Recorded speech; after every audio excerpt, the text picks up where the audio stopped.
ഇന്ന് രാവിലെ ബ്രേക്ക്ഫാസ്റ്റ് ഒന്നും ഉണ്ടാക്കിയില്ല.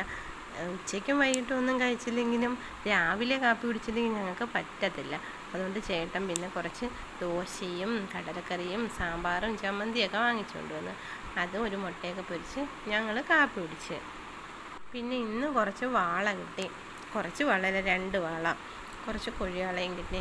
വാള ഞാൻ തേങ്ങ അരച്ച് കറി വയ്ക്കാമെന്ന് വിചാരിച്ച്. കാരണം മുളക് കറി എനിക്ക് ഏറ്റവും ഇഷ്ടമുള്ള മീനാണ് വാള. മുളക് കറി വെച്ചാൽ ഞാൻ ഉപ്പ് പോലും നോക്കത്തില്ല. അതുകൊണ്ട് തേങ്ങ അരച്ച് വെച്ച് കൊഴിയാള ഫ്രൈ ചെയ്ത് കുടിക്കാനുള്ള വെള്ളവും തിളപ്പിച്ച് സാമ്പാറുണ്ടാക്കി, കുറച്ച് പപ്പടം പൊരിച്ച് വെച്ച്, പിന്നെ ഫ്രൈ ചെയ്ത കൊഴിയാളയ്ക്ക് കുറച്ച് ഗ്രേവി ഉണ്ടാക്കി. ഇഞ്ചിയും പച്ചമുളകും വെളുത്തുള്ളിയും കൊച്ചുള്ളിയും കുരുമുളകും ഒക്കെ കൂടെ അരച്ച് കുറച്ച് മുളക് പൊടിയും വെളിച്ചെണ്ണയും ഒഴിച്ച് താളിച്ച് ഫ്രൈ ചെയ്ത കൊഴുവാള അതിനകത്തെടുത്തിട്ട്.